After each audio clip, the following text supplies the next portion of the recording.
Hello and welcome to the Kick Sugar Summit, the world's first summit on the topic of sugar, sugar addiction, and sugar addiction recovery.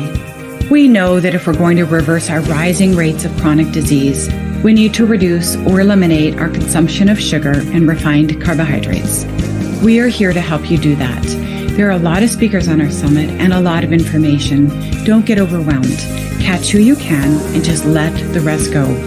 Alternatively, you could purchase one of our Summit VIP packages, which comes with an awesome ebook summarizing the core insights of each speaker, a year's worth of resources from our world experts, and access to a whole year of weekly drop-in live Q&As with me, Florence, your host. Thank you for being here. I hope you love the summit, and I hope it changes your life.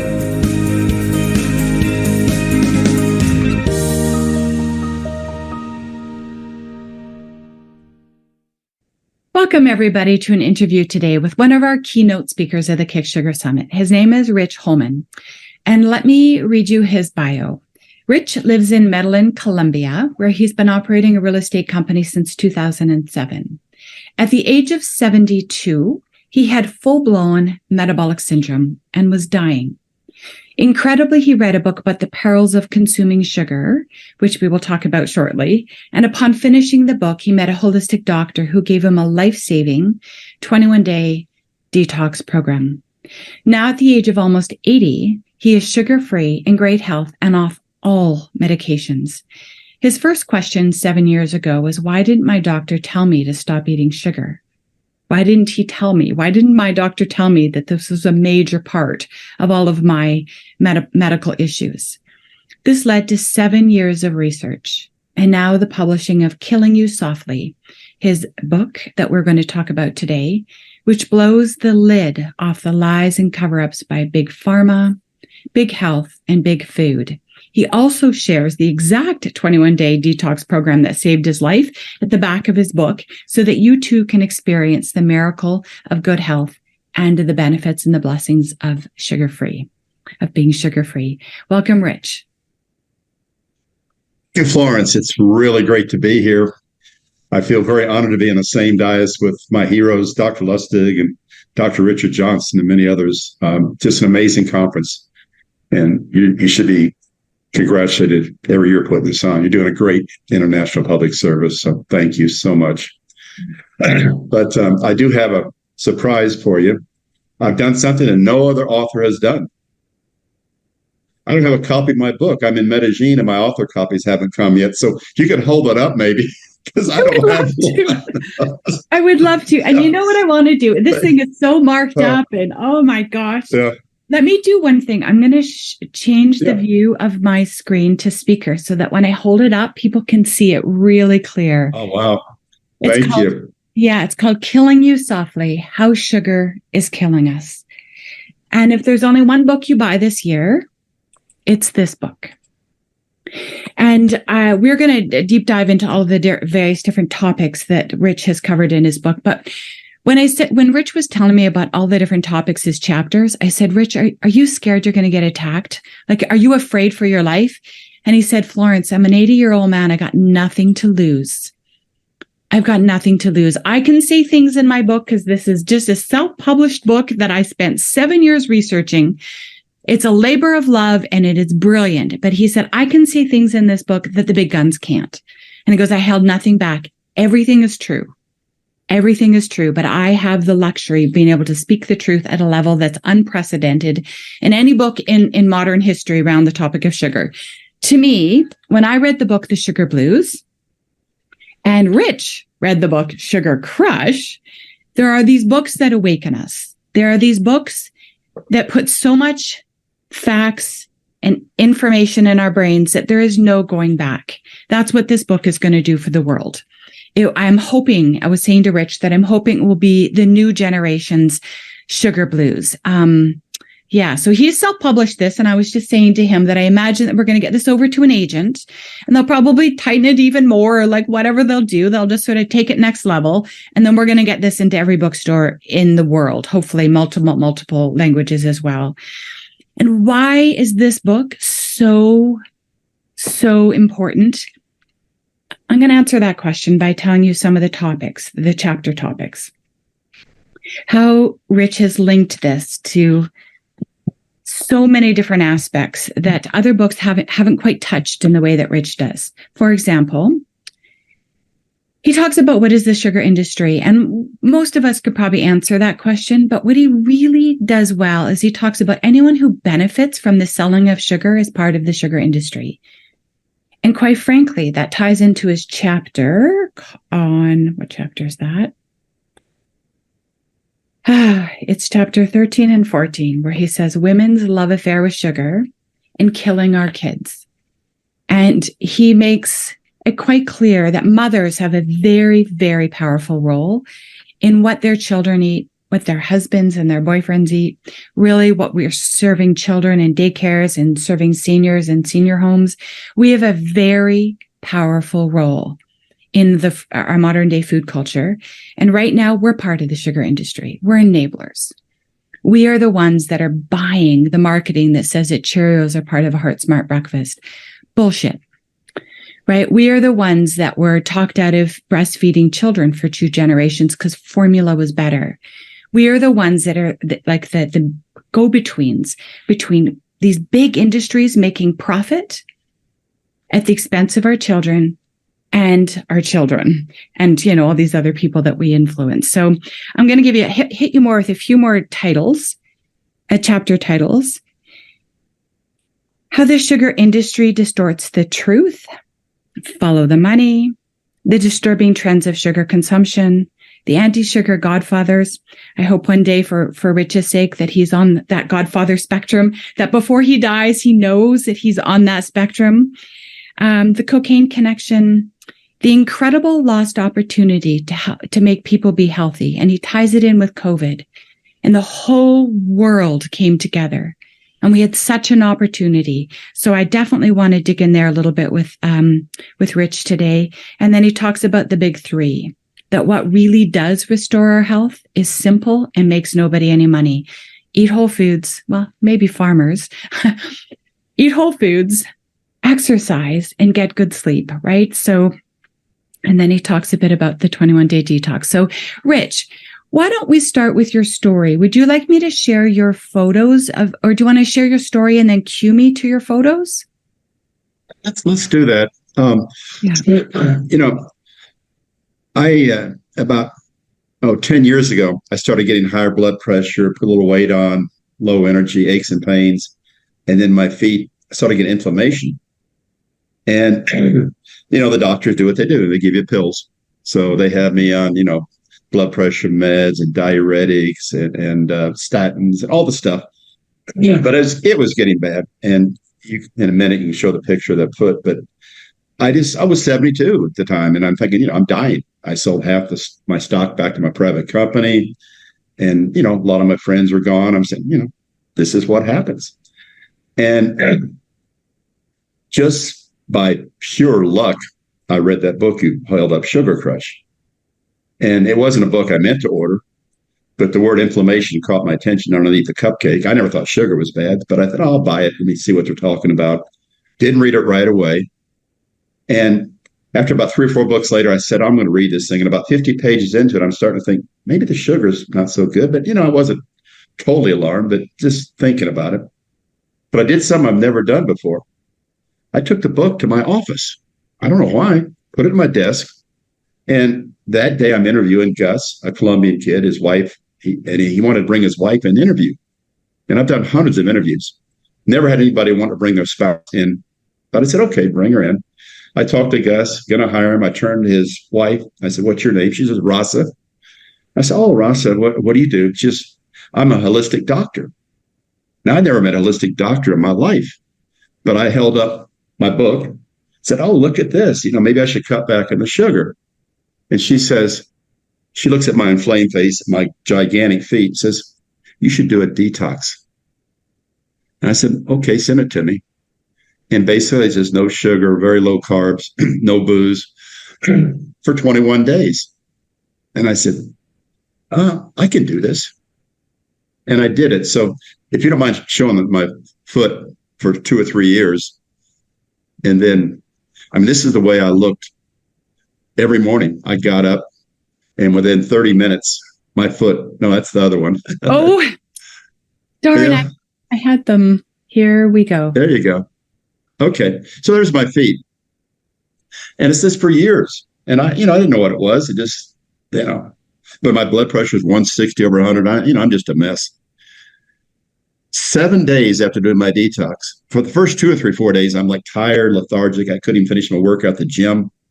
But then day 6, my energy went up. And day 7, show the other picture if you would. Day 7, that was my feet. This is just 7 days after quitting sugar. I'm saying, oh my God. And my energy went through the roof. I went back to the gym, increased my weights. And on the program, you don't count calories. You're just not eating sugar and processed foods. That's it. I ate all I wanted, all the eggs I wanted, fish and salads and veggies and fruit and everything, and almonds and nuts, macadamias. I wasn't ever hungry. And by 21 days later, I'd lost 22 pounds, never being hungry, never dieting. And I said, what the heck just happened? And as you said, that started me on my journey. And my first question was, what did my doctor tell me? And then my blood pressure dropped 30 points. And I'm like, I went off all the meds. And then I told my doctor that he needs to tell his patients to quit eating sugar. But that started the journey.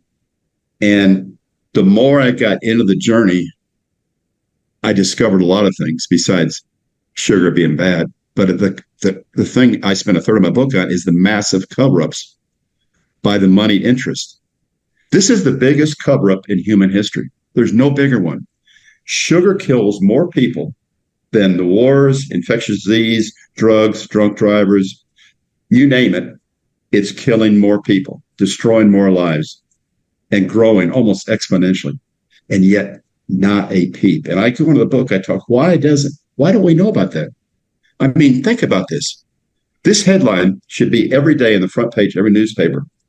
The kids today in the United States will be the first generation in 250 years of the Republic that will not outlive their parents.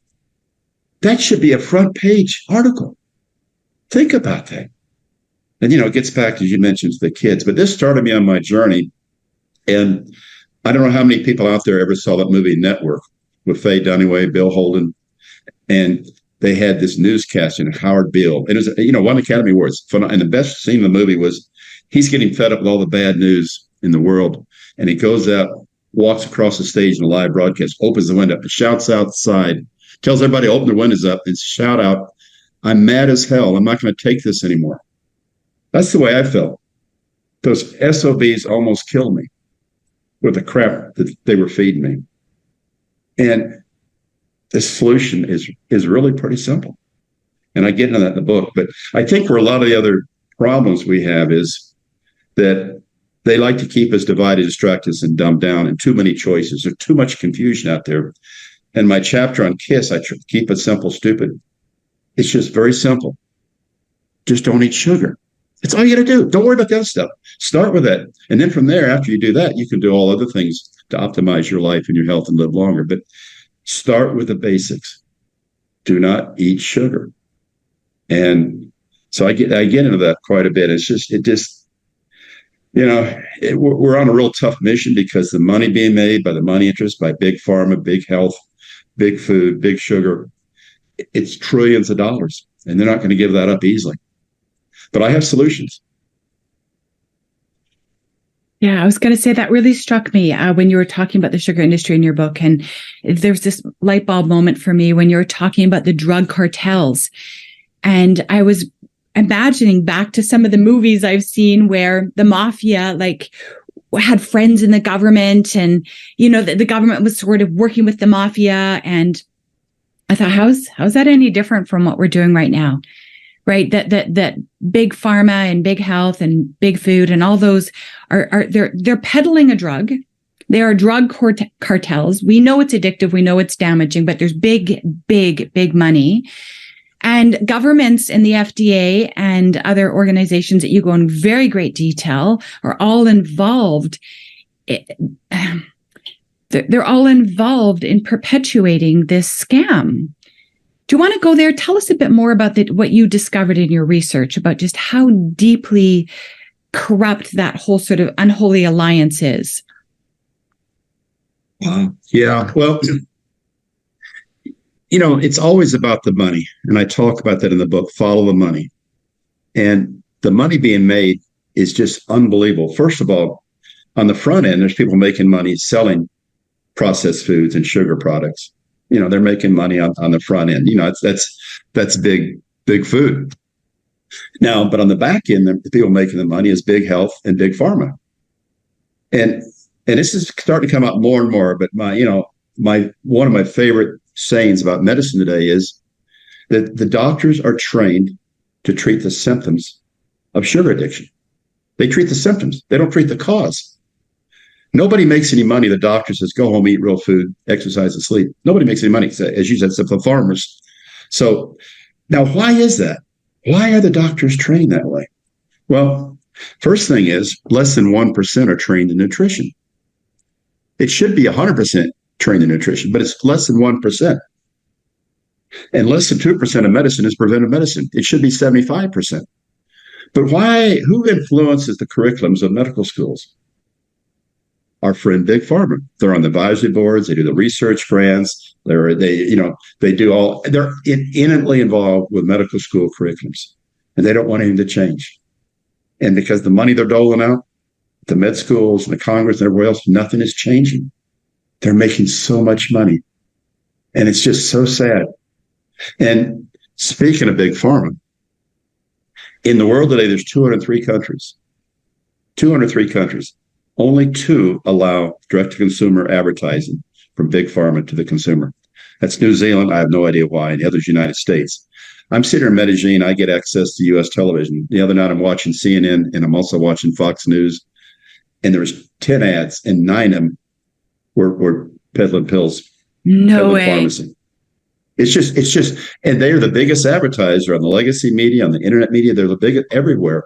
So you wonder why we don't hear, oh, it's really going on. You think somebody wants to lose their job or lose their ad revenue. So not a peep in the front page. Now, there'll be some good articles back on the health section, in the New York Times or even the Washington Post, but it's like it's buried. Only people read that are people already healthy normally.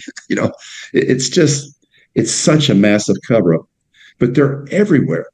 And one of the things I just went crazy on, and I've got 70 footnotes about this in the book, but they control Washington, the money interest.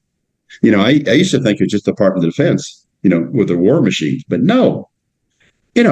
Big Pharma is in the FDA, they're in the CDC, they're in the NIH, they got people all over there, and they come in and out, and people leave, they go to work then as the government, they go to work for lobbyists, they go to work for Big Pharma. It's one big family in there, and they're controlling and influencing everything.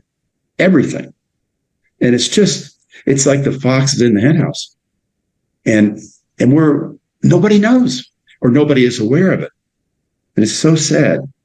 And I get arguments with people say, well, all you got to do is use discipline and exercise, you'll be fine. Well, no, people need informed consent. People in the world, especially the United States, do not have informed consent. So I talk about, this incredible cover-up and massive misinformation and the lies they've told for the last 50 years. My favorite lie is back in the 60s when there's some information came out, against sugar. The sugar industry rapidly said, we got to do some more tests. And they started doing tests on rats with sugar, and the rats kept dying of cancer. So they just buried that research. They didn't want to say a word about that. And then Ansel Keys came out, with the whole thing, fat's bad for you. And we all believe that. I did a no fat diet in the 90s. And, I had my bread with jam on it, but no butter. The lies, the cover-ups, the misinformation, it's just incredible. So that got me really crazy because I've got 7 years of this, and it's still coming out.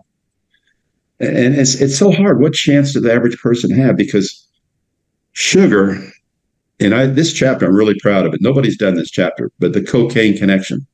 You saw the chart. I mean, there's 15 characteristics of sugar and cocaine, and they're all the same. Yep. They're both white. They're both processed. They both come from a plant. They both be smoked. They both be chewed.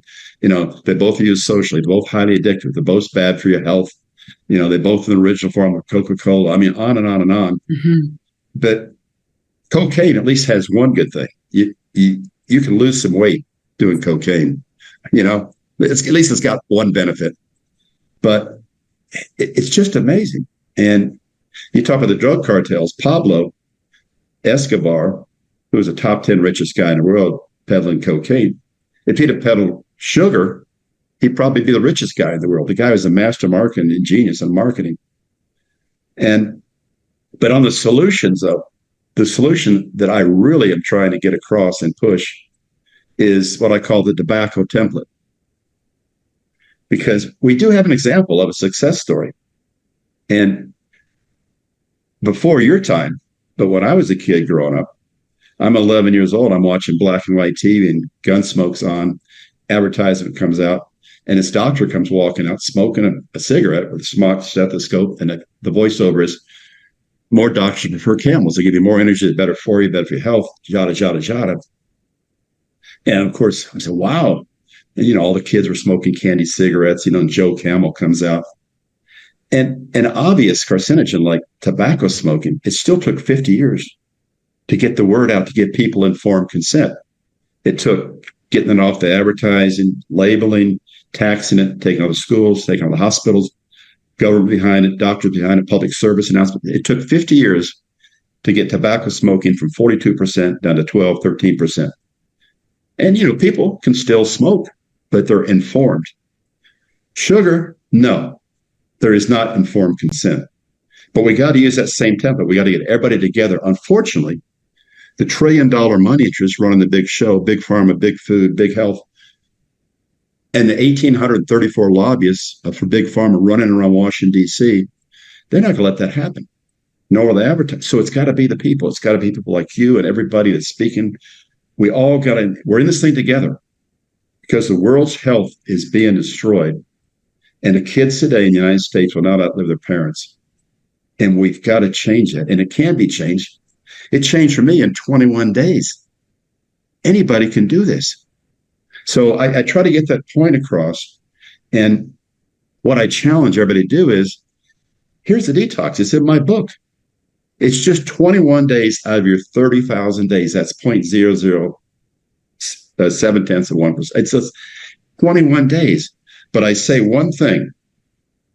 If you're going to do the detox, do it right. Don't cheat. Don't think, I'll have a little bit of sugar. Don't do it. Because in 21 days, you'll experience the miracle, and that will guide you the rest of your life. So if you do that, you're set. And then you're going to be set for your family and your friends and your kids. You'll never waver once you know the truth. Now, it's not easy, but it's just 21 days.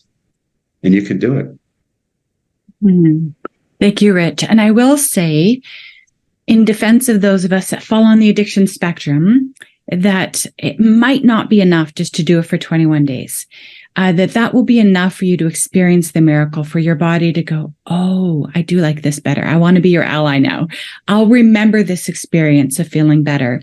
But for those that fall on the addiction spectrum, we just frustrate ourselves, Rich, because we're like, oh, I feel better. I want to do this forever. And then there's going to be a moment where we think, oh, I'll just have one bite. It's my daughter's wedding cake or something. It's my birthday.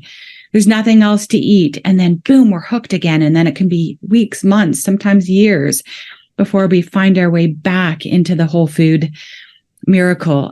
So yeah, I just don't want to leave anyone with the impression like, oh, 21 days and I'm cured and everything's good and I'll never go back. That might be true for Rich, and it's often true for men. It's not always true for women. We are for sure more addicted. And Rich, I don't know if you've seen this research. It was the tiniest reference, and I haven't had a chance to dig more into it, but it was research that came to light for me when I was looking at the rat park study. Are you familiar with the rat park study? Right, where these rats were addicted in cages, and then they put them in these enriched environments, and high percentage of them weaned themselves off cocaine or sugar or alcohol, whatever it was that they were hooked on.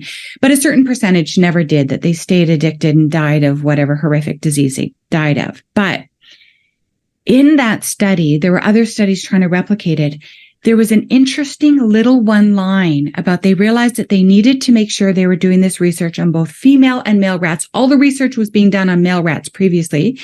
But when they brought female rats into the mix, totally changed the numbers. And they said there's clear evidence that sugar is more addictive to female rats. And that's all they said. And that was it. I haven't been able to find any more. But it's interesting. And you sort of address that and you say it might be tied to hormones. But do you want to speak to that whole sort of why it seems that women are the ones that are really hooked into this and we're the ones that are eating it and we're the ones that are sharing it? What are your thoughts on that? Well, it's interesting because, I talk a lot about this in my chapter, the women's love affair with sugar. And it's also in the killing our kids. Let me go back to kids for a second, because all the events with kids tied around sugar, birthdays, Christmas, Easter, you name it. It's just Halloween, part of the whole society, everything, Halloween. And I remember when I was a kid, Halloween, I had to get my bags of candy. Somebody tried to give me an apple. It wouldn't even make it home. I just throw it out. But with the women, I know the hormonal thing is part of it, but I think it's more of a social thing. It's something which the gals sort of enjoy doing together. It's, we're going to have, whereas the guys, it's booze for them. Yep. Booze is their sugar. Yep. So it's not the guys are innocent. It's just that, alcohol metabolizes very similar to sugar and causes some of the same effects. So I think we're both guilty. And it's just, the problem is with the women, the gatekeepers, they're the biggest influence on the kids and the boyfriends and the husbands and the girlfriends. It's like, we got to get them on board. We have to. And it's like, what I think is so sad is by them eating sugar, it affects their skin, it affects their energy, it affects their weight, it affects their sleep. And it takes away from their essence. And I think it's sad. You guys got to be the leaders, not the followers. And I was just telling the day in my book, I've got people around the world holding my book up in front of a windmill in Holland or a countryside in England or on a golf course. So far, every photo has been a guy. I haven't had one woman yet hold the book cover up. And that cover, that book, if you'll hold it up and look at that face, that's not a man's face. That's a woman. I really wrote this book so that it switches over to my screen. So here it is. Yeah, there's the image. No, that's not a man. So, all we can do is do our best. But I have some good news. For me personally, once I quit the sugar, I do not crave it. I don't even want it anymore. It almost nauseates me. But I never used to like fruit because fruit wasn't sweet enough. Now I love fruit. Fruit, it just explodes now. And same thing with salads and veggies. They used to be, that was the last thing I'd eat if I'd ever eat it. Now it's the first thing I eat. So your whole taste buds change. And point we haven't made yet, and I love this point. Dr. Richard Johnson, I really love his books and his talks. And he's got this anthropological background. And I like the way he really sets the stage because, mankind and primates have been around for millions of years, Homo sapiens for 200,000 years. But for all those years, until the last 150 years, the one thing that wasn't there basically was sugar. Sugar wasn't really there. It was, fruit, maybe a little bit of honey. But sugar just came around, in the last 500-600 years, but it came as a rarity. The cost of sugar was like 200. It was more expensive than caviar, and now it's 1/200 the cost of caviar because it didn't come out until the last 150 years and really mainstream in the 40s and 50s after the Second World War, because World War I, World War II, and the Great Depression, sugar didn't really get out. But once it got mainstream and the processed foods and out, it's just wreaking havoc. And I would love to see somebody, Florence. I couldn't find this data. It's so hard to get. But I'd like to see somebody take 10 charts and put them in a book and just put the first chart, the sugar consumption per capita, the last 100 years, which will look like this. And then do a chart for cancer, coronary heart disease, chronic kidney disease, depression, Alzheimer's, diabetes, high blood pressure, all of it. It's all the same chart. Mm-hmm. Now, You might say, well, it's a coincidence, but it's not a coincidence. It's really what's happening. It's the honest to God truth. And yet they're getting away with it. The money interests are getting away with it. They're running the show. It's so sad. And going back to our friends' tobacco business, finally we got on those guys. The last tobacco web is 1972 in the Johnny Carson show. And pretty soon the lawsuits started hitting. The states were getting on $1 billion. And so tobacco industry said, what are we going to do? You know, when the 1980s, the biggest leverage buyout in the 1980s was a tobacco company buying RGA and Nabisco. They bought in control of 3 processed food companies. Now they're all over in processed foods. They're taking one addictive poison, nicotine, into another called sugar. Instead of Joe Camel today, the kids don't have Joe Camel anymore. They got Tony the Tiger. I mean, they're just putting that same marketing stuff they did to hook the kids and hook the people into the processed food business. It's a sin. It is a crime. And there's nobody stopping them. But except people like you and like the people that are speaking. But it's an uphill battle. But we got to win this thing. Mm-hmm. You know, let's do it at least for the kids, if not for ourselves. Totally. That is exactly how I feel. Yeah, children deserve to have happy, healthy childhoods. And if we want there's this really powerful part in your chapter under Killing Our Kids, where you talk about how, you know, back when you were in your mom's womb and growing, you know, your mom was a smoker. No, she wasn't. Was she a smoker? Yeah. Smoke and drink. Drink. She smoked and she drank, right? And we're like, oh, that's terrible. Mothers shouldn't do that. So now responsible mothers are not smoking and drinking when they're pregnant, but we're eating sugar every day, all day. Like, oh my gosh, it's such a powerful line. And you talk about how because of that, babies are being born obese, pre-diabetic, and addicted to sugar right out of the womb. And there's barely a peep about it. Yep. Dr. Lustig is the one, of course, was the first one to really come out, start blowing that, sounding that alarm. I know it broke his heart, but he figured it out very quickly. Mm-hmm. It's like one of the things I talk about in the book is, how do we reward our children when they're good? What do we give them? Give them sweets. Mm-hmm. We poison our kids when they're good. That's brilliant. Mm-hmm. That's really brilliant. Mm-hmm. But if we get these little kids and get them trained at the beginning and get them onto real food and tell them they'll be the biggest advocates. They will lead the charge if they have a chance. Mm-hmm. But the mothers and the fathers aren't giving those kids a chance. Mm-hmm. The kids are misbehaving. What do we do to shut them up? Give them something sweet and they shut up. And then the dopamine starts hitting them. And then pretty soon they get the cravings, the crashes. Mm-hmm. When I was growing up, there was no kids ADHD. Nobody's taking Ritalin. Kids weren't all crazed. And it's like, it's the sugar. And I think today, and I didn't cover this in my book because I didn't want to be too controversial, but I think about all these school shootings, which I never heard of before until the last 10, 20 years. Imagine you take a kid, a boy, he's down in the basement. All he's watching video games and he's eating, he's drinking Red Bulls and big gulps and Coke and candy and all this crap, getting no exercise. And we know what sugar does to the brain. We know what it does, disrupts the gut biome, how it affects serotonin. It's all covered in detail by Dr. Lustig and many other books. I mean, we know wreaking havoc. No wonder they're going nutsy and doing stupid stuff like shooting up a school. It doesn't surprise me at all. I hope someday somebody connects those dots. I love Dr. Christian Palmer's book, Brain Energy, where he's saying psychiatrists and pills ain't working, guys. And now he's putting people on keto diets and now they're doing clinical trials, having amazing results with bipolar depression, and it's like,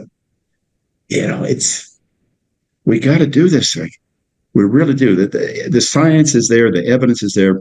We got to get mainstream somehow in this. We got to get past the barriers, the blockages of big food, big pharma, mm-hmm. and big sugar, big health.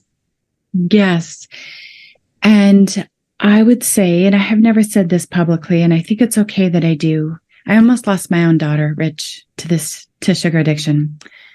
Yeah, she was raised on whole foods. I was 100% whole food woman, pregnant although I did have a pumpkin pie and one cheese sandwich the entire pregnancy.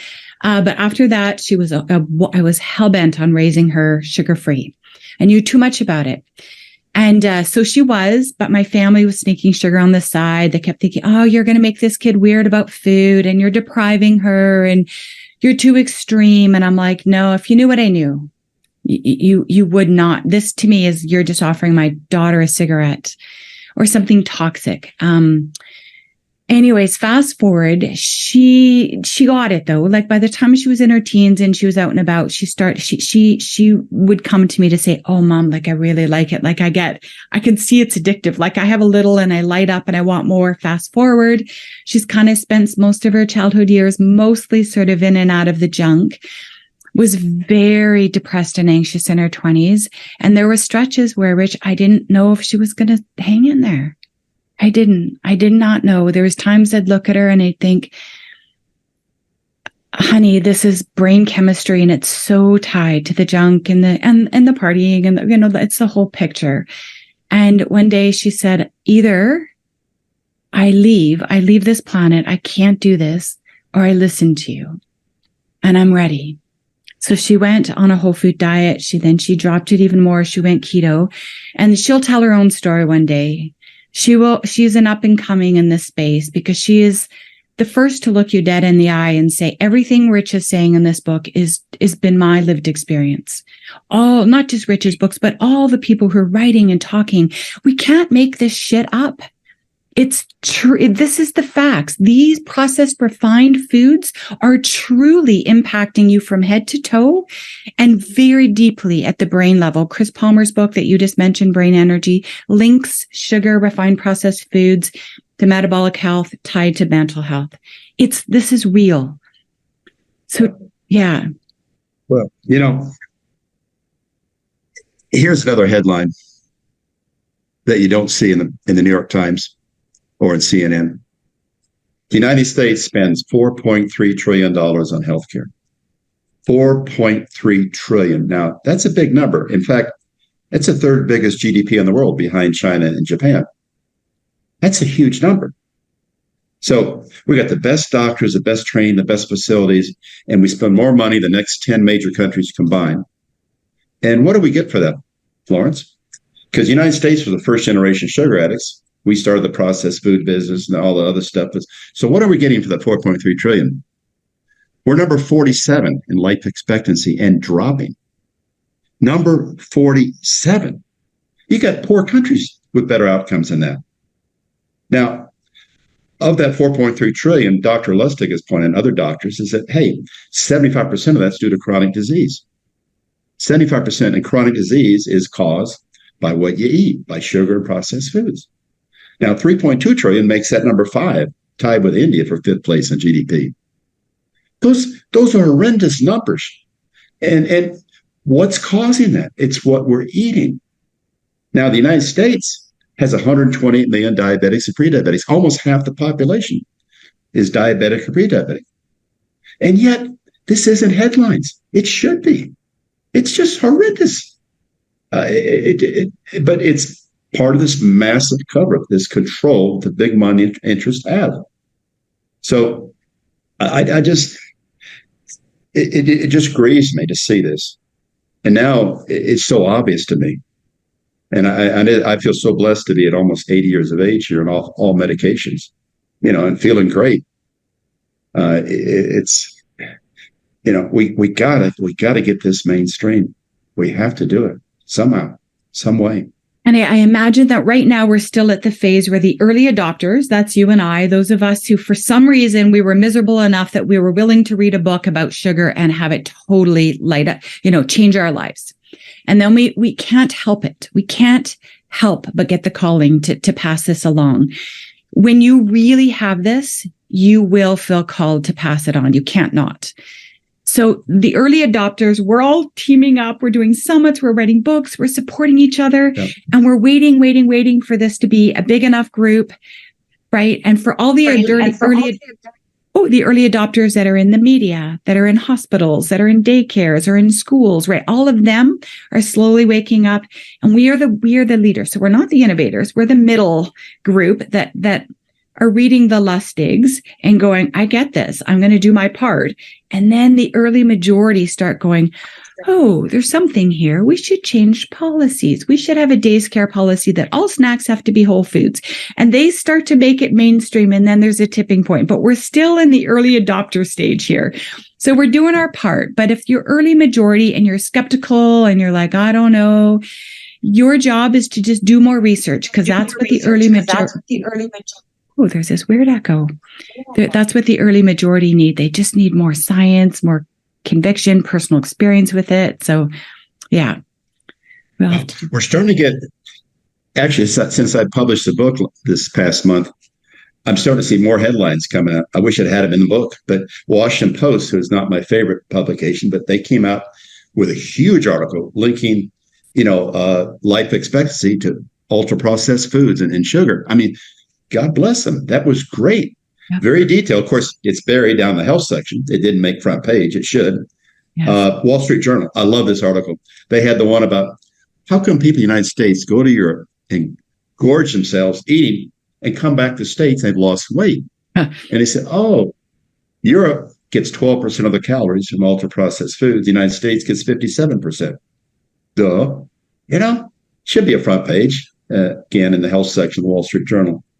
It's just the news, the information is out there, and it's to us that are informed, it's so obvious. But sugar addicts are like cocaine addicts. You tell a cocaine addict, maybe you should quit. They look at you like, sugar is more addictive than cocaine. There's no question about it. So we've got an uphill battle. But as you said, it's got to start coming from every source, and eventually get more of the doctors are starting to get on board. They sure are. And I love what some of the things that some of the I'm not picking the doctor, but I love what, like Dr. Lustig talking about, we got to start treating the symptoms of the sugar addiction. Mm-hmm. The cause, not the symptoms. It's going to happen. And so as more doctors get involved, and some of the news media starts getting the front page, and more people, and we start communicating, especially on the internet for now. Mm-hmm. I think we're going to get there, and hopefully it won't take 20 years. Dr. Lustig's referred to this 30 or 40 year cycle, like seatbelts and tobacco. Mm-hmm. We're in that cycle. Mm-hmm. We started the process, mm-hmm. but we need to accelerate it, because people are dying every day from this crap, and babies are getting diabetes, and people's feet are getting cut off, and you want to get in the COVID story? It's one of my favorite. Yes. And I just want to say one more thing about doctors before we move on. I've interviewed hundreds now through my 9 years of doing summits, and I have never yet met a doctor. I'm sure they exist, but I personally have not yet met a doctor who hasn't said, when I said, how did you get started? How did you know you want to be a doctor? And many of them say, when I was a kid, I just knew. Or they'll say, I just knew that's what I wanted to be. They truly have a calling. That most doctors honestly go into their field to make a difference in the lives of people. Either they had someone who was a sick parent, a sick sibling, they had a father who was a doctor, or something like that. They felt inspired to move into a field that they thought that would be meaningful. They can make a meaningful difference. And this is especially true in countries where doctors are not particularly well paid, actually. Even there, you hear that same theme. And what we know now is that this food culture malfunction is affecting doctors too. They have one of the highest rates of suicide. Did you know that? That surprised me. Yeah, it's not surprising. They are experiencing the same frustration at the limitations of drugs and surgery for chronic disease. They are extremely effective for the 25% of the times when we are in an accident or an infectious medical condition or an injury. Infection and injury, genius. Drugs and surgery, for sure. But the chronic disease, that's because we're not moving our bodies and we're eating crappy foods and we're socially disconnected and all those things, right? Those are not going to be addressed well, because all they do is mitigate symptoms, address symptoms, not the root cause. And these doctors are as frustrated and demoralized and burnt out as the patients that keep coming to them for more help, but all they're getting is more prescriptions, right? So I just wanted to share that. And speaking of the doctors, it's almost like a cattle call. Do you know the average time that a patient spends with a doctor now in the United States is 7.5 minutes? Wow.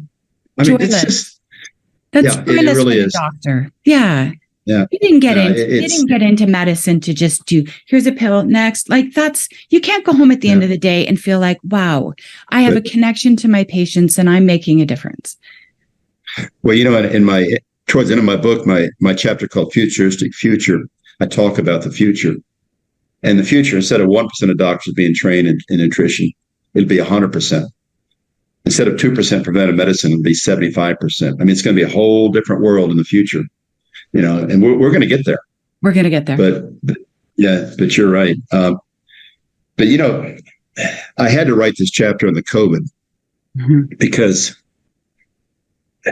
when I looked at what happened, first thing is because I know what was going on with sugar and processed foods and big pharma and I said, all right, where's the money? And when I first heard about COVID, it was like November of 2019. I said, oh, this looks like it could be a nasty flu coming. So I started researching it.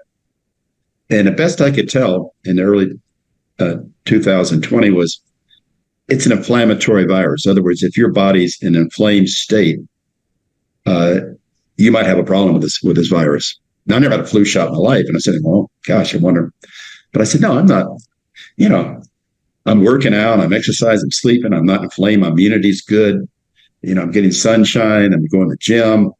I'm not in an inflamed state. So, I'm not going to get too worried about it. And then all of a sudden they shut us down in March of 2020. Fortunately, the day before I bought some weights to take my house every day. One day I do weights, next day I walk around my building illegally. I'm supposed to be outside, sit in the balcony, getting sunshine, popping my vitamin D, eating salads and fruit. And then I watched this thing hit. And then I saw what the government did. The government says, all right, you just stay home. No more gyms, no more beaches, no more sunshine, no more exercise. Sit at home and we'll weather this thing out. Wear your mask and then take this vaccine because if you get it, you won't, if you take the vaccine, you won't get COVID. Well, then they later said, well, you won't spread it. And then later they said, well, you won't die or get it a second time. All this stuff was untrue. Meanwhile, Moderna stock went from 14 to 440. There is the money. The vaccine was not free. The vaccine manufacturer making billions of dollars. But what they did then is the government had an opportunity to have all the people scared to say, hey, let's do this. We're going to get free gym memberships and send anybody who wants to work out, join a club. And we're going to give discounts on real food. We want everybody to exercise, get sunshine, and eat right so you build up your immunity and not be in an inflamed state. And we'll beat this thing together. They did the opposite. They locked us up. No sunshine, no exercise. Processed food sales went up 25% during the pandemic. And besides that, drug use went up, alcohol. And then it was like they made us sicker. Now, the United States, the richest country in the world, with their 4.3 trillion, how do they do with the COVID deaths? Well, 4% of the world's population, we had 16% of the deaths. 16? 16. 16, wow. 16% of the deaths was 4% of the world's population. And it's like you couldn't say anything about that because you said anything about that, you get censored. That should be a headline. Not. And one of the things interesting, I've really been following very closely Robert Kennedy's because he's really on a big farm in the corruption of Washington with a money interest. And I mentioned in the book that, the week that President Trump was going to be inaugurated, he reached out to Robert F. Kennedy Jr. to be his vaccine czar because Trump was sort of concerned about vaccines. He'd heard about autism, other stuff. So he wanted Kennedy to take it over. And so Kennedy made an appointment with Fauci and some others. And within 48 hours, suddenly a staffer called Kennedy and said, no, we don't need you. And that same week, Pfizer donated $1 million to Trump's inaugural campaign and put two other people in the FDA and the CDC. And I was like, wow. Of course, Trump never knew. He's like a bull in a china closet. He had no idea. But it's just another example of the controls and of the money interest. And it's just so sad because our government could have had the people get healthy, scared them into being healthy. And it did just the opposite. Yeah. So it just, Yeah. had to put that chapter in there. Yeah. And I wanted to sort of clarify that this is not to weigh in on the vaccine debate. It's about whether or not, the whole world came together to try and protect each other.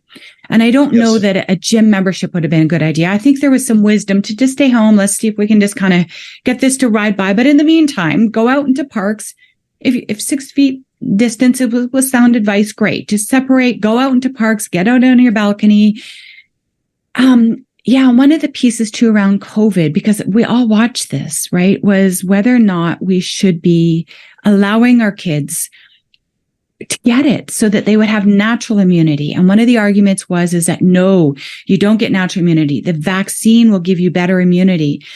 And so like every argument for the vaccine, like this is the solution. This is the vaccine is the solution. It's the same paradigm.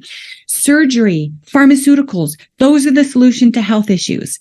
But in this case, I think you make such a compelling argument that paradigm is limited and it has a major money behind it. It's vested interests that keep us from broadening it to look at the holistic picture of what truly does help people build immunity against viruses such as COVID and others. Allow us informed consent. Allow us to talk to our doctor and discuss it. But the doctors couldn't do anything. They were locked up. They said anything. They'd lose their jobs. But it's another thing about the money interests. Yeah. They run the show, and they've corrupted Washington. And the Democrats and I'm an independent, but the Democrats used to be the party, against big business, against war. And now, the big businesses are running them. The big pharma are running, the big health's running them. The neocon. It's like they run Washington. The money runs it. And the people are suffering. Mm-hmm. And here, the greatest country in history is the sickest country in history. We're in a third generation sugar addicts, Florence. And I hate to think what the fourth generation will look like. Yeah. When our sick kids today who outlive their parents have kids, how are those babies going to be? Yeah. It's sort of scary. Yeah. And I think that two things. I don't know that America is the greatest country that ever lived. I think that its historical legacy will look like this. You were involved in a whole lot of wars you shouldn't have been involved in. You brought your franchise fast food, junk foods to almost every developed country, and you were predatorial about it in terms of trying to get children hooked on sugar. Those are probably the two things that come to mind. And it's not American bashing. I'm just saying, there's so much. Hold on. Not all the processed food companies from the States. There are some from Europe too. So okay, fair. I'm just saying you don't, if you're from America, you don't want that to be your legacy. Come on, there's so much good that came out of America. So much. I know. But we can be the leaders to change this thing. A little funny story, and I'll tell you, it's like, I've been to Colombia now, and I'll soon have my Colombian residence permanent. I'll be a citizen. And what I'm trying to do now is I want to get the book turned to Spanish, but I'm going to be reaching out next year to the Colombian health authorities. And I would love to see Colombia to be the first country in the world to tell its people the truth about sugar and do what needs to treat it like tobacco. I think it'd be so cool, for my new country to do this. Yeah. Somebody's going to do it. Why not Colombia, So that's one of my goals. Why not? Some community, some municipal city. I tried to do this at my municipal level. I actually tried to build into, I just didn't get it. I didn't get anywhere. No. But someone's going to do it, right? The blue zone thing is kind of catching on. And of course, they're not quite fully, no sugar, no processed foods, but that'll probably come in. But some countries going to do it. Finland has done really good stuff around nutrition. They have brought themselves down from the highest rate of heart disease to one of the lowest in the world. How did they do it? Two things. The government at the federal level, at the national level, said you need to eat better and move more. And they created this whole culture around it. And it was very impactful. And if you look at the stats, it's like, it works. It works. Now the World Health Organization in 1989 said, here's the deal. We've looked at the medical evidence. Countries, you need to go back and set policies in place that make sure that men consume no more than 9 teaspoons, women no more than 6, ideally less. They agreed. Didn't happen. 2014, they brought them together again. The Rome Declaration of Nutrition, 2014, I think it was 142 countries signed the declaration that said they would go back to their countries, set policies in place, that men would consume no more, that would enable or support the achievement of no more than 9 teaspoons for men, no more than 6 for women. Not a single country in the world has come even anywhere close to achieving those targets. And the reason is big money, but also because it's addictive. Because it is so... Well, as I said, I have my chapter on KISS, and I have a quiz in there in the book. And the quiz basically is, all right, here's what I want to do. I want to ask you a question. Here's 5 things that if you do this, if you don't eat these 5 things, then your life will be immeasurably better. The rest, you'll be set for life. The first one is strychnine. The second one is rat poison.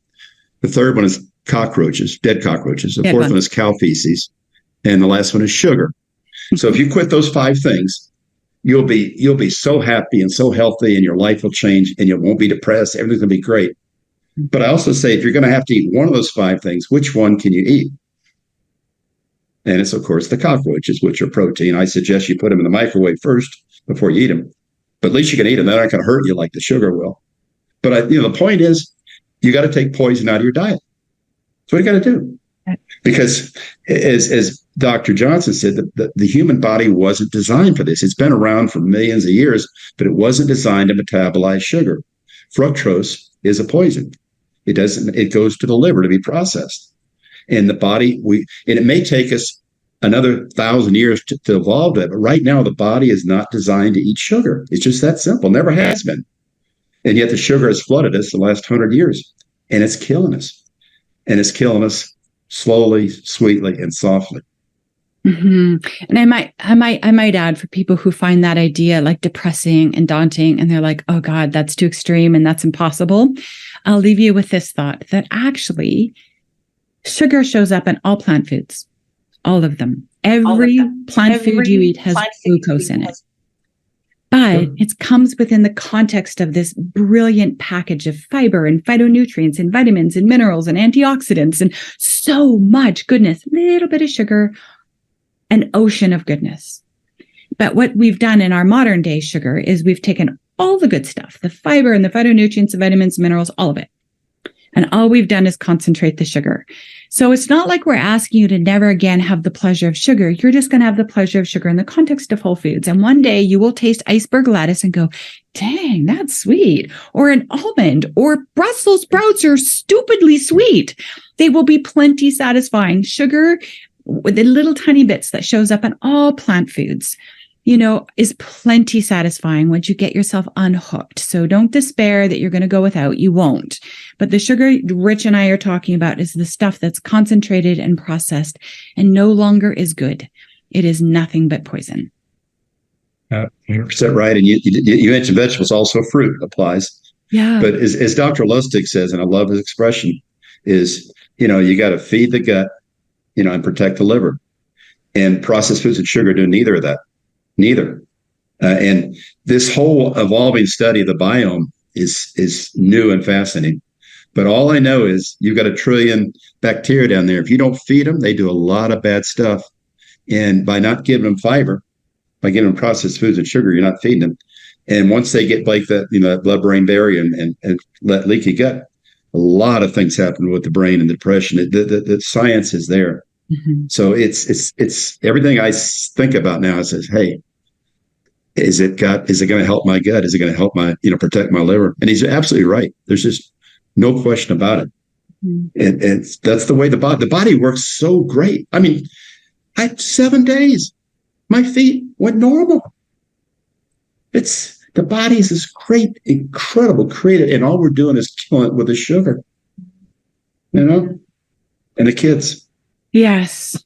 Everybody, please go out and get your book. It's on Amazon. It's not yet on Audible, but we'll get it there one day. We need to show an agent that this is a bestseller already. Please go get this book, pass it, buy it for people for Christmas. It's the least we can do. Rich, is there any final words you'd like to share today before we wrap up? Yeah, there is. And I closed in the book with this basically. And I said, look, I was dead man walking, 8-10 years ago, and I'm almost 80 now. And I got to thinking, wow, I got my health. I got some experience. I got some knowledge. I got a little money in the bank. The last quarter of my life has been my best quarter. And anybody can have the best quarter. You don't have to have the last quarter be in the worst quarter all the time in the hospitals, the doctors, the pills, the surgeries, the pain, the agony. It can be your best quarter as long as you got your health. And I wish that I wish everybody reads this book, and I wish the last quarter of your life will be your best quarter. Thank you, Rich. Thank you. Thank you for your book, for your inspiration. I appreciate your time today.